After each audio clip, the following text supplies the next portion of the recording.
Hello everyone, आपका अपने channel होम्योटेक with SPY में आपका स्वागत है। मैं एसएन यादव। आज हम लोग बाइनोमियल डिस्ट्रीब्यूशन का लेक्चर नंबर 3 देखने वाले हैं। इससे पहले ऑलरेडी मैंने लेक्चर 1 और लेक्चर 2 अपलोड किया हुआ है। लेक्चर 3 में हम लोग क्वेश्चन नंबर 9 to 12 को पढ़ने की कोशिश करेंगे। और मैं बता दूं आपको कि यहाँ से हमको टोटल 5 मार्क्स का क्वेश्चन आता है। और वो हम लोग जैसे 12 क्वेश्चन प्रैक्टिस कर लेते हैं अच्छे से, तो हमें 5 आउट ऑफ 5 मिल सकते हैं। तो उसके लिए क्या करना है, आपको 1 से 2 बार इस प्रैक्टिस सेट को प्रॉपर अच्छे से लगा लेना है, अच्छे से प्रैक्टिस कर लेना है, जिससे कि आपको ये मार्क्स पूरे के पूरे मिल जाएं। क्योंकि देखो, हमारे जब हमें एक होता है पास होने वाला स्टूडेंट और एक होता है टॉप करना या फिर अच्छे मार्क्स अचीव करने वाला स्टूडेंट। तो पास होने वाले के लिए तो कोई बात ही नहीं है। जो अच्छे मार्क्स अचीव करना चाहते हैं वही लोग इस वीडियो को देख रहे होंगे डेफिनेटली, क्योंकि लोग प्रोबेबिलिटी डिस्ट्रीब्यूशन और बाइनोमियल डिस्ट्रीब्यूशन को मोस्टली स्किप करने की कोशिश करते हैं। नहीं पता क्यों, उन्हें टफ लगता है ये। बट मैं बता दूं, ये काफ़ी इजी टॉपिक है। और अगर इसको हम लोग अच्छे से पढ़ लेते हैं तो यहाँ से हमें दोनों टॉपिक मिला के 10 मार्क्स का पेपर में आता है और 10 आउट ऑफ 10 हम लोग अचीव कर सकते हैं। मतलब as compare to other topic पढ़ने पे ना ज़्यादा मेहनत भी करनी है, ज़्यादा क्वेश्चन भी प्रैक्टिस करना है। यहाँ पे कम से कम क्वेश्चन में हम लोग ज़्यादा से ज़्यादा अच्छे मार्क्स अचीव कर सकते हैं। तो मैं तो बोलूँगा कि इस टॉपिक को स्किप ना करें और अच्छे से पढ़ लें, तो आपको यहाँ से पूरे के पूरे मार्क्स मिल सकते हैं। अब स्टार्ट करते हैं हम लोग क्वेश्चन नंबर 9 को। उससे पहले इस फॉर्मूले को डिस्कस कर लेते हैं जो अभी तक हम लोगों ने क्वेश्चन 1 to क्वेश्चन 8 तक किया। आगे भी क्वेश्चन नंबर 9, 10 और 11 में इसी फॉर्मूले को यूज करेंगे। तो देखो, probability of x equal to क्या होता है, n c x p की पावर x q की पावर n माइनस x। जहां पे n क्या है हमारा, n हमारा है जो हमारा रैंडम एक्सपेरिमेंट हम लोग कर रहे हैं। जो भी क्वांटिटी हमने पिक की, रैंडम एक्सपेरिमेंट किया, वो हमारा क्या कहलाता है, n कहलाता है। x क्या होता है, x हमारा वह क्वांटिटी है जिसको हम लोग फाइंड आउट कर रहे हैं, जो हमारे लिए सक्सेस है, जिसको हम लोगों को फाइंड आउट करना है, x। वो हमारा क्या हो गया, x हो गया।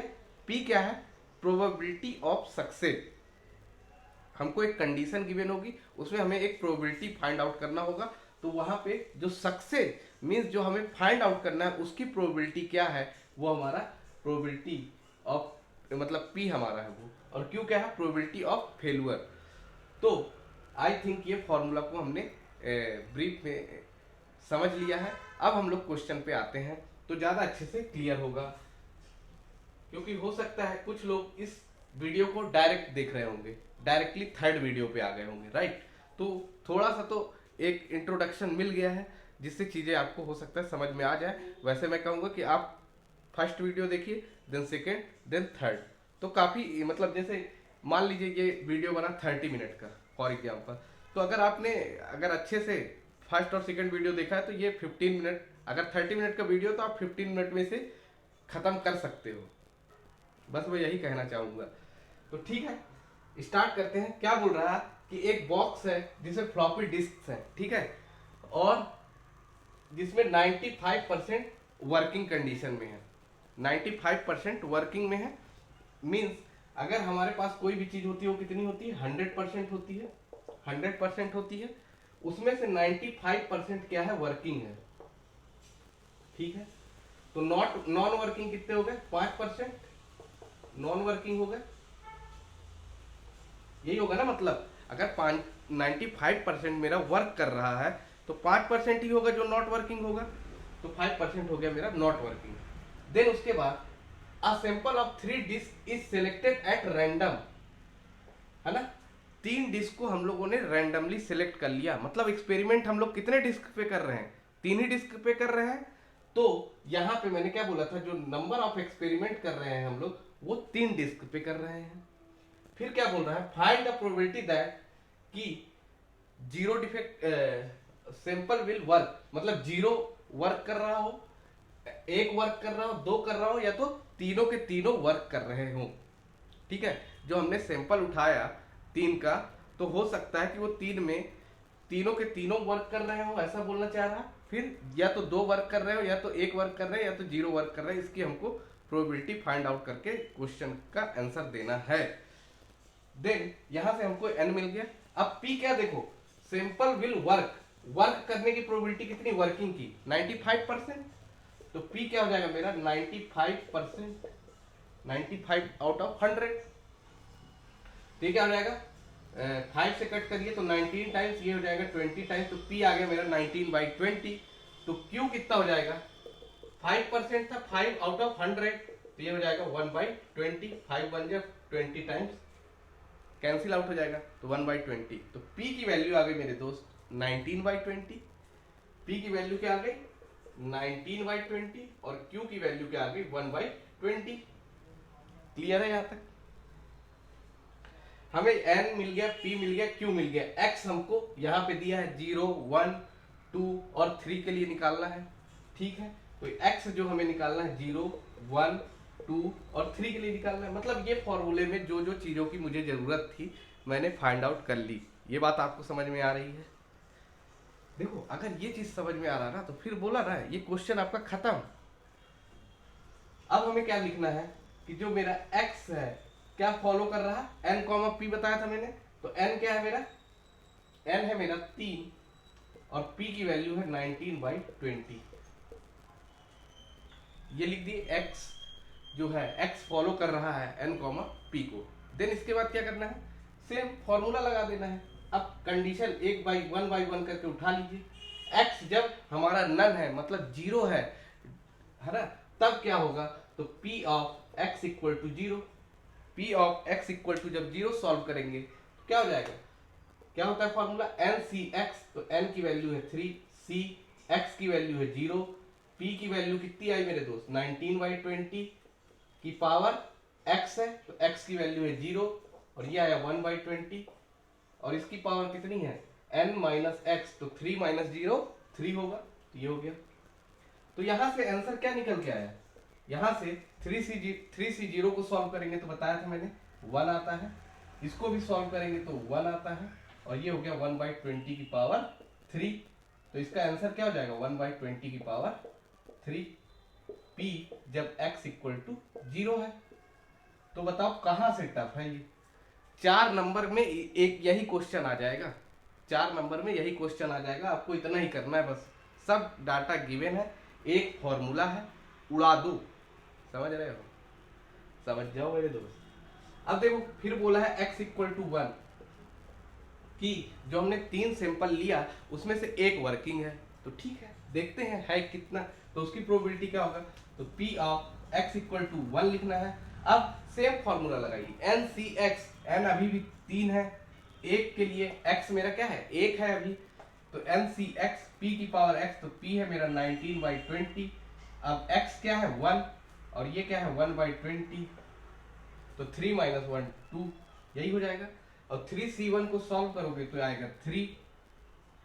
ये भी बताया था ना कैसे सॉल्व करते हैं NCx को, तो ये होता है factorial n upon n minus x factorial into factorial of x। और दो चीजें याद रखनी है आपको, फैक्टोरियल 0 की वैल्यू भी 1 होती है और फैक्टोरियल 1 की भी वैल्यू 1 होती है, आपको ये चीजें याद होनी चाहिए। तो 3C1 की वैल्यू यहां से क्या आ गई 3 आ गई, क्लियर है।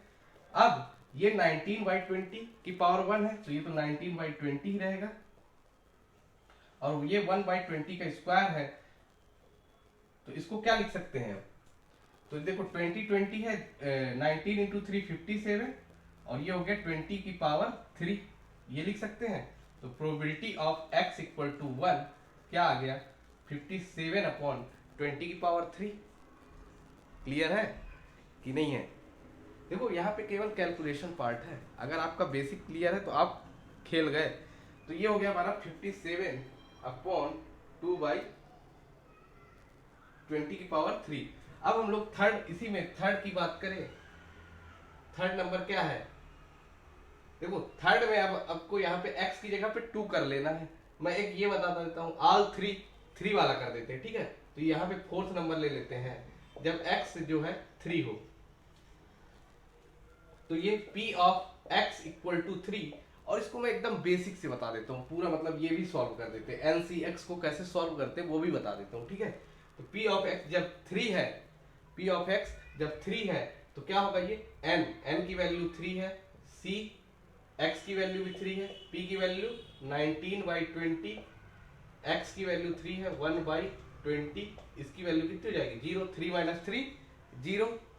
तो यहां से 3c3, तो देखो इसको सॉल्व करेंगे अगर 3c3 को केवल, तो क्या हो जाएगा फैक्टोरियल n, तो फैक्टोरियल 3 लिखे आपने, फिर फैक्टोरियल 3 - 3 ये हो जाएगा, और फिर इसके बाद फैक्टोरियल x, तो x कितना है 3, ठीक है आ गया फैक्टोरियल 3, और ये 3 - 3 हो गया 0, और ये फैक्टोरियल 3, तो ये 3 से 3 कैंसिल आउट हो गया, फैक्टोरियल 0 की वैल्यू बताया था 1, तो ये आ गया 1, तो 3c3 की वैल्यू क्या हो जाएगी मेरे दोस्त 1, इसकी वैल्यू क्या हो जाएगी 19/20 की पावर 3, और 1/20 की पावर 0 1, तो इसका आंसर क्या आ जाएगा 19/20 की पावर 3, ठीक है। और जो हमने एक छोड़ा है ना थर्ड नंबर, तो वो देखो कुछ ऐसा हो जाएगा p of x equal to 2, 3c2 19/20 की पावर x होता है ना, तो ये 2 हो जाएगा, और ये 1/20 की पावर 1 हो जाएगा। अब 3c2 को सॉल्व करोगे तो कितना आएगा, तो देखो सॉल्व भी कर देते चलो आपके लिए, 3c2 हो जाएगा फैक्टोरियल 3/3 - 2 फैक्टोरियल 1 इंटू फैक्टोरियल 2, ये हो जाएगा 3 × 2/2 × 1, तो ये आ जाएगा 3, 3c2 की वैल्यू क्या हो जाएगी 3। अब बाकी आप सॉल्व कर लेना, अब बचा ही क्या, तो ये हो जाएगा 19 का स्क्वायर अपॉन 20 की पावर 3। चलिए ये भी सॉल्व हो गया आपका, क्लियर है, थोड़ा फास्ट कर दिए, लेकिन आप इसका पूरे का स्क्रीनशॉट ले लीजिए। नेक्स्ट क्वेश्चन देखेंगे क्या दिया है, find the probability of throwing at most 2 success in 6 throw of a single die. Means क्या बोल रहा है क्वेश्चन, आपके पास एक डाई है, ठीक है, आप उसे थ्रो कर रहे हो, 1 बाई 1 थ्रो कर रहे हो, तो उस पर बोल रहा है कि जब 6 बार आपने फेंका उस डाई को, तो कम से कम 2 बार, एट मोस्ट 2 टाइम्स, मतलब अधिक से अधिक 2 बार ही 6 आए। एट मोस्ट बोल रहा है ना, एट मोस्ट मीन्स अधिक से अधिक 2 ही बार आए, ठीक है, तो at most 2 success in 6 throw of single die. तो अपने पास जो हम लोग प्रैक्टिकल कितनी बार कर रहे हैं, प्रैक्टिकल कितनी बार कर रहे हैं, एक्सपेरिमेंट 6 टाइम थ्रो कर रहे हैं, समझिएगा 6 टाइम थ्रो कर रहे हैं, तो n क्या हो जाएगा मेरा 6 हो जाएगा, इस बात को समझ पा रहे हो। अब जब आप एक डाइस को फेंकते हो तो कोई भी नंबर आने की प्रोबेबिलिटी कितनी होती है, एक 1/6, किसी भी एक नंबर के आने की प्रोबेबिलिटी कितनी होती है 1/6, 6 आउटकम्स है टोटल, अब कोई एक नंबर आएगा तो 1/6 ही होगा ना, वो चाहे कोई भी नंबर मिलना हो हमको, तो प्रोबेबिलिटी जो हमें मिलेगी क्या मिलेगी 1/6। देखो 1 2 3 4 5 और 6 यही आउटकम्स होते हैं उसके, डाइस में हमें आउटकम्स क्या मिल सकते हैं, यही आउटकम मिल सकते हैं। हमारे लिए सक्सेस क्या है, यहाँ पे मान लो इस केस में 2 6 बोल रहा है 6 थ्रो में, मतलब 6 आना हमारे लिए सक्सेस है, तो उसकी पॉसिबिलिटी क्या है, एक ही बार है ना, 1/6 ही हो सकती है। तो फेलवर मतलब ज्यादा चांसेस क्या है फेल होने के, 5/6 पॉसिबिलिटी है, ठीक है। तो n मिल गया, p मिल गया, q मिल गया। अब यहाँ पे देखो क्या बोला, एट मोस्ट 2 सक्सेस, मीन्स क्या बोलना चाह रहा है हमसे, जो x है वो लेस देन इक्वल टू 2 है। बोलो कैसे, ज्यादा से ज्यादा 2 बोला ना, तो मीन्स हमारे पास या तो एक भी बार ना आए, या तो एक बार आएगा, या तो 2 बार आएगा, इससे ज्यादा तो उसने मना ही कर दिया। तो मीन्स हमको probability x equal to 0 plus x equal to 1 plus x equal to 2 पे बतानी है। यही हमसे पूछ रहा है ना, क्वेश्चन की डिमांड हमसे यही है कि p जब x इक्वल टू 0 है, x इक्वल टू 1 है और x इक्वल टू 2 है, तो क्या होगी प्रोबेबिलिटी, यही हमसे जानने की कोशिश कर रहा है। और हमें फॉर्मूला पता है कि NCx p की पावर x q की पावर n - x, सब गिवन है डाटा, बस पुट करो आंसर लाओ। तो देखो अब यहां से n की वैल्यू क्या है 6, c x की वैल्यू है 0, p की वैल्यू आई 1/6 और x की वैल्यू है 0, ये हो गया q की वैल्यू 5/6, तो 6 - 0 6 हो जाएगा, ठीक है। देन उसके बाद फिर से 6c1 1/6 और यहाँ पे आ जाएगा 5/6, x क्या है 1, और 6 माइनस 1 5, ये तो आपको भी समझ में आ रहा होगा। फिर यहाँ पे 6c2 1/6, ये 2 x इक्वल टू 2 पे हम लोग फाइंड आउट कर रहे हैं ना, तो 6c2 6 माइनस 2 हो जाएगा 4, और ये हो जाएगा 6 माइनस 2 हो गया, सॉरी यहाँ पे 2 आएगा, x आता है और n माइनस एक्स यहाँ पे 4 आएगा। क्लियर है? देन इसको सॉल्व कर दीजिए, तो 6c0 क्या होगा, 6c0 की वैल्यू क्या होगी, बताइए बताइए, 6c0 की वैल्यू क्या होगी, बताना है आपको। 6c0 की वैल्यू क्या होगी आपको बताना है। निकाल लिए? बहुत बढ़िया। देखो जिनने नहीं निकाल पाया उसके लिए बता दूं, NCX होता है, मतलब factorial n upon 6 minus 0 into factorial 6, यही होगा। क्या होता है, NCX बराबर factorial n upon n minus x upon factorial x। तो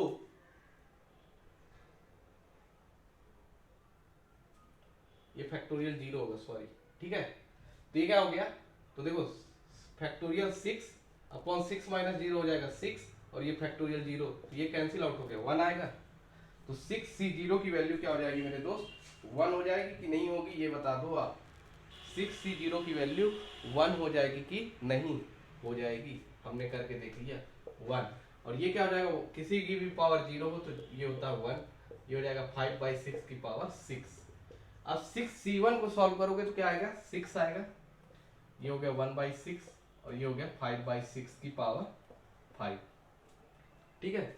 6c1 क्या होगा, 6 होगा। अब 6c2 कितना होगा, तो इसको सॉल्व कर लो। देखो फैक्टोरियल 6 और 6 माइनस 2 कितना हो जाएगा, 4 फैक्टोरियल 4 इंटू फैक्टोरियल 2, यही होगा। देख लो यहाँ पे n माइनस एक्स, तो 6 माइनस 2 4, और फैक्टोरियल x फैक्टोरियल 2, ये कितना हो जाएगा, देखो इसको सॉल्व कर लो, तो 6 into 5 into 4 factorial upon factorial 4 into factorial 2, तो 2 इंटू 1, ये कैंसिल आउट, तो ये हो जाएगा 2 3 6, तो ये कितना आ गया मेरे दोस्त, 15।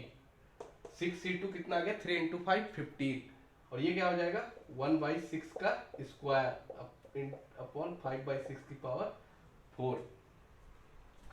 तो अब इसको पूरे को सॉल्व कर लो, तो ये क्या हो जाएगा 5/6 की पावर 6 प्लस ये 6 से 6 कैंसिल आउट हो गया, तो क्या बचा 5/6 की पावर 5, और ये क्या बचेगा प्लस 15, और ये हो जाएगा आपका 15 इंटू 5 की पावर 4 अपॉन, देखो यहाँ पास 6 की पावर 4 और ये 6 की पावर 2, तो 6 की पावर 6 हो जाएगा, यही होगा, यही होगा। अब इसको क्या कर सकते हैं हम लोग, कि यहां से हम लोग 5 की पावर 4 और 6 की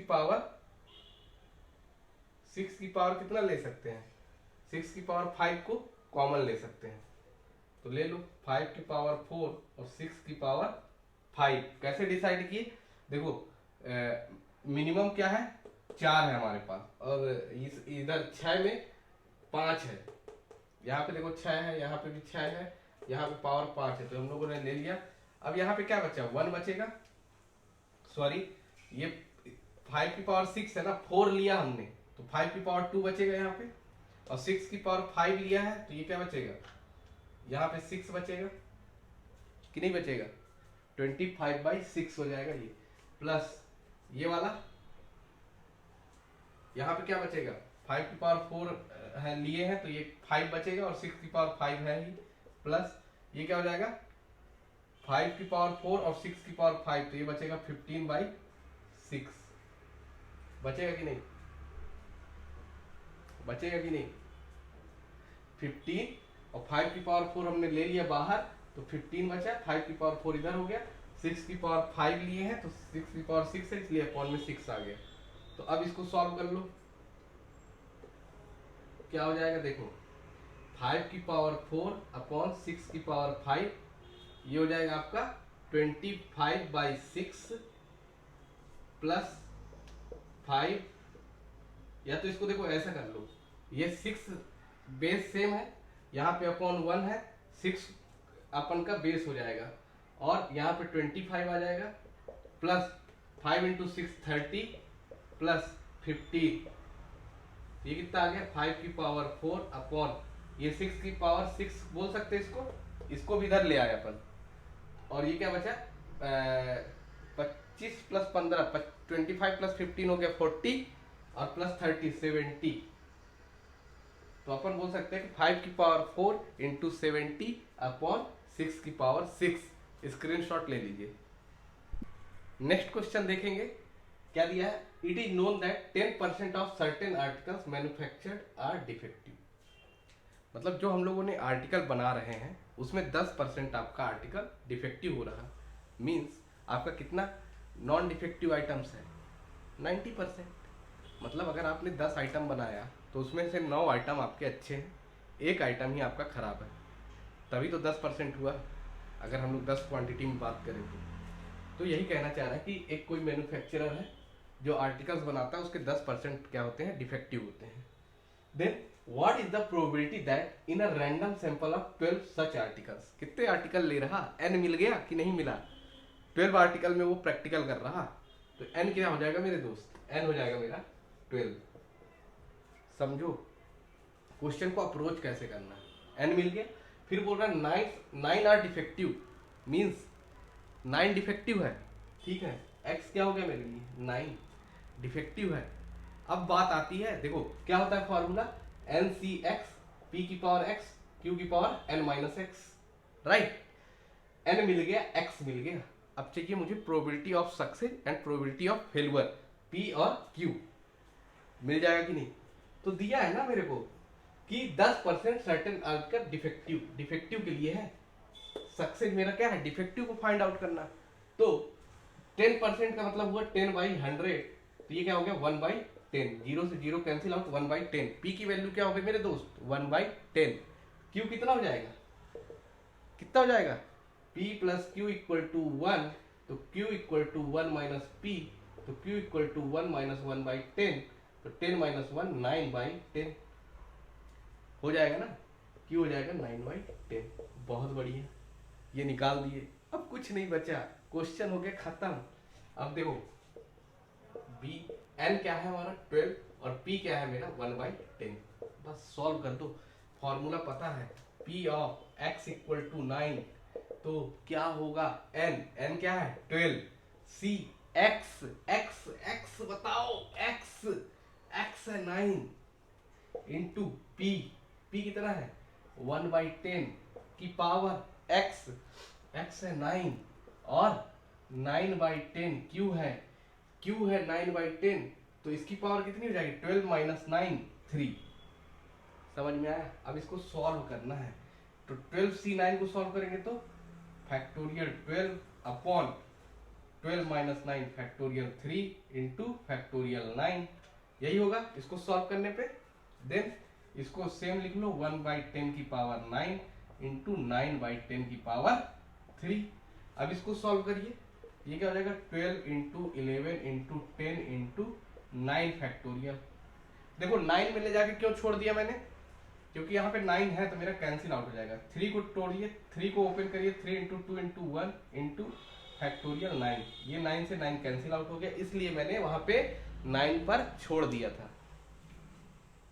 अब देखो 3 2 जा 6, 6 2 जा 12, मतलब मैंने कट कर दिया, 3 इंटू 2 6 होता है ना, तो 6 2 जा 12 कट कर दिया, तो यहाँ पे 2 इंटू 11 इंटू 10 बचा, और यहाँ पे क्या बचा 1/10 की पावर 9, और ये क्या बचा 9/10 की पावर 3। क्लियर है। अब इसके बाद क्या करोगे, अब इसके बाद कर दो 11 इंटू 2 इंटू 10 कितना हो जाएगा 11 2 जा 22 इंटू 10 220, कितना आ गया 220 इंटू 1/10 की पावर 9 इंटू 9/10 की पावर 3। अब देखो, अब हम लोग क्या कर सकते हैं कि ये जो 10 की पावर है ना, तो देखो एक इससे हम लोग एक को कैंसिल आउट भी कर सकते हैं, एक जीरो को,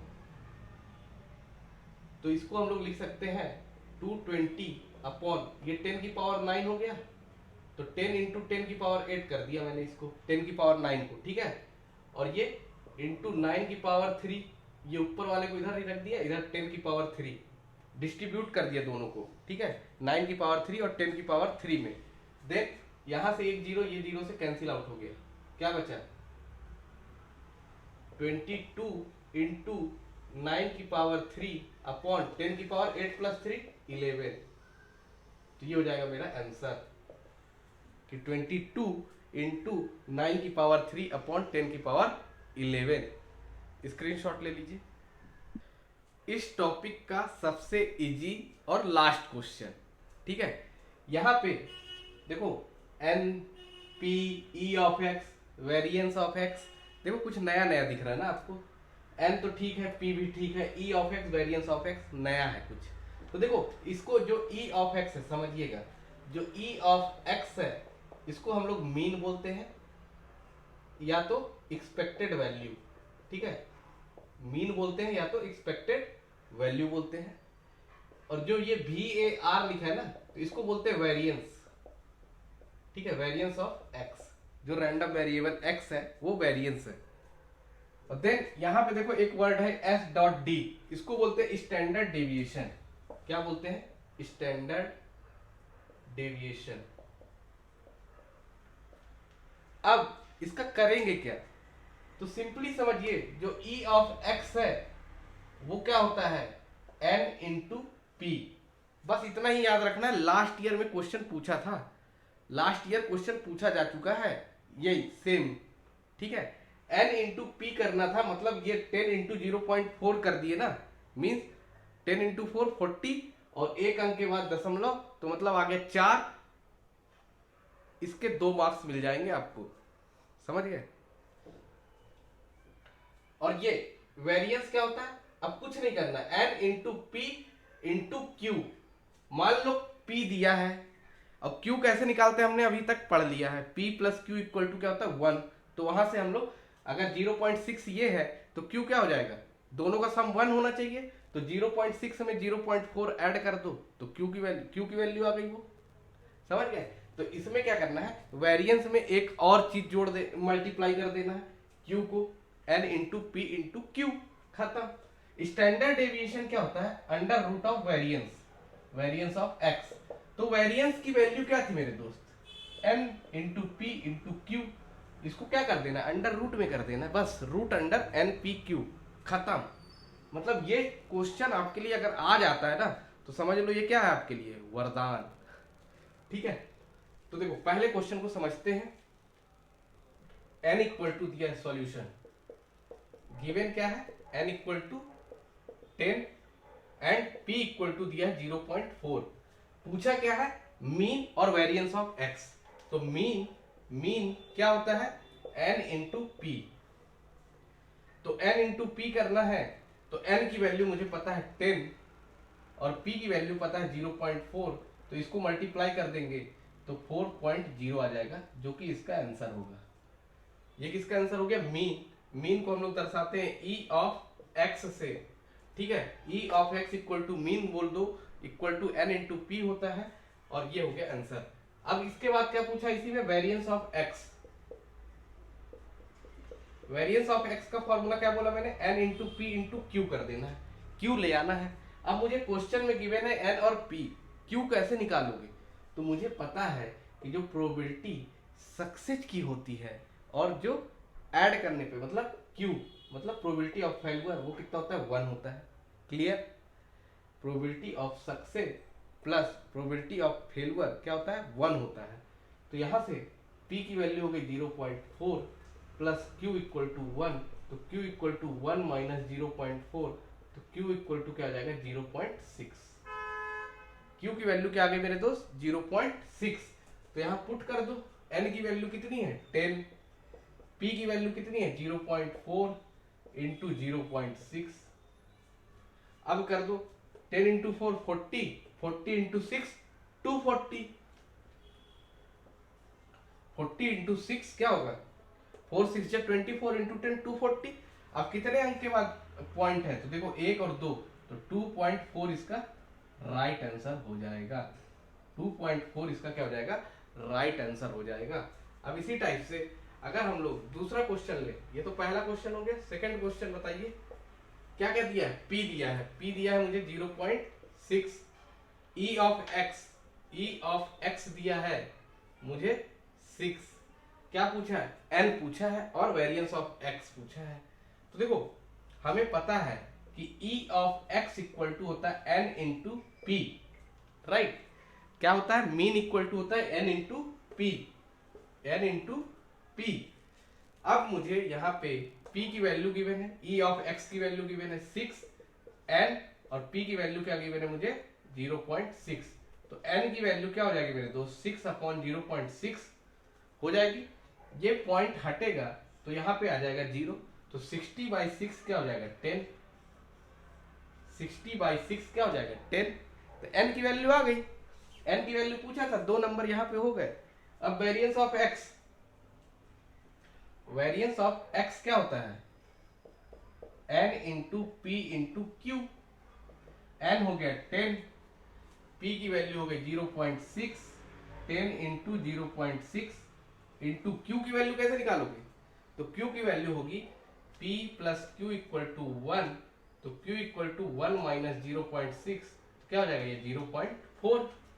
तो इसको यहाँ पे मल्टीप्लाई कर दो 0.4, तो ये क्या आ जाएगा 6 4 जा 24 इंटू 10 कितना हो जाएगा 240, और कितने डिजिट के बाद पॉइंट है, तो 1 2, तो 24 2 डिजिट के बाद है ना, तो 2.4 इसका आंसर हो जाएगा। वेरिएंस ऑफ x क्या हो जाएगा 2.4। क्लियर है कि नहीं है? एक और करवाते हैं, थर्ड नंबर नहीं, हाँ थर्ड में ही है ना स्टैंडर्ड डेविएशन, ठीक है थर्ड करवा देते हैं। देखो n क्या दिया है 25, और फोर्थ आप लोग के लिए होमवर्क है, और e ऑफ x कितना दिया है 10। अब p बताना है मुझे, तो बताओ मीन बराबर क्या होता है, e ऑफ x बराबर क्या होता है n into P.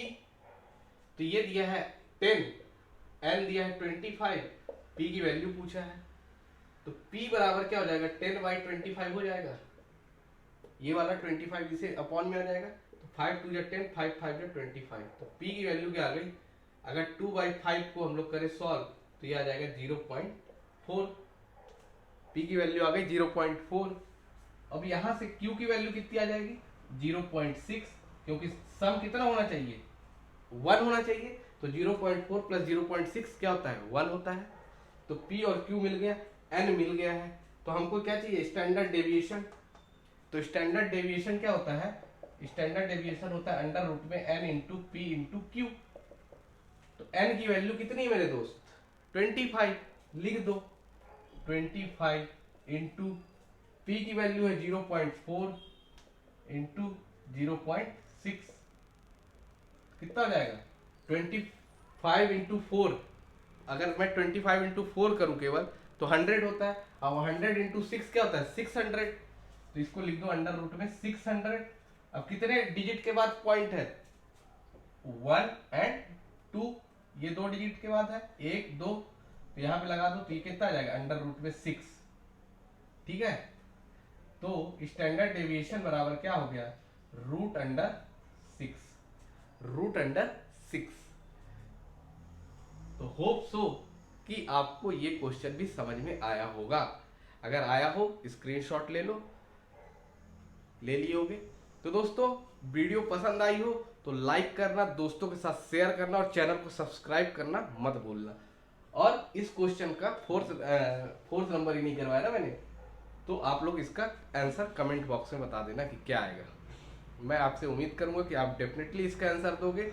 Thank you for watching this video.